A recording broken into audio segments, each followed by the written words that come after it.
Ibn al-Qayyim, qu'est-ce qu'il te disait? Il te dit, par exemple, au moment de la mort, la shahada, tu vois, l'attestation de foi, que prononce la personne qui est dans les affres de la mort, c'est une attestation de foi, c'est une shahada qu'il prononce, qui est la plus sincère de sa part. Pourquoi? Parce qu'à ce moment-là, au moment où il prononce la shahada, alors qu'il est, tu vois, dans les moments des affres de la mort, qu'il sait qu'il va quitter ce bas monde, à ce moment-là, son cœur, il est dépouillé de tout espoir mondain. Son cœur, il est dépouillé de toute espérance mondaine.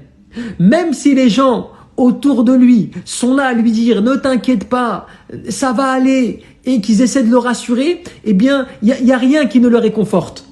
Parce qu'à ce moment-là, il a l'yaqin, il a la certitude qu'il n'y a plus personne et il n'y a plus rien qui ne puisse le sauver.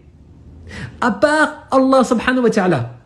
Il sait à ce moment-là que la seule chose qui puisse lui permettre de se faire pardonner ses péchés et qu'Allah lui accorde sa miséricorde, c'est le fait qu'il prononce la shahada, tu vois, l'attestation de foi. Et à ce moment-là, quand il la prononce ou qu'il la répète, il la répète avec une sincérité totale et dévouée. Il n'y a plus rien qui ne vient perturber son cœur. L'ostentation et l'orgueil et toutes ces choses-là, l'amour mondain, de la richesse, du pouvoir, toutes ces choses qui sont des choses, normalement dans sa vie mondaine de tous les jours de l'époque, qui venaient le perturber, qui venaient le déranger dans sa dévotion d'Allah Azza wa Jal, il ne l'a plus là, au moment de la mort, dans les affres de la mort. Puisqu'il sait que tout cela n'a plus de valeur. Il sait qu'il va quitter ce bas monde et qu'il ne va rien prendre avec lui.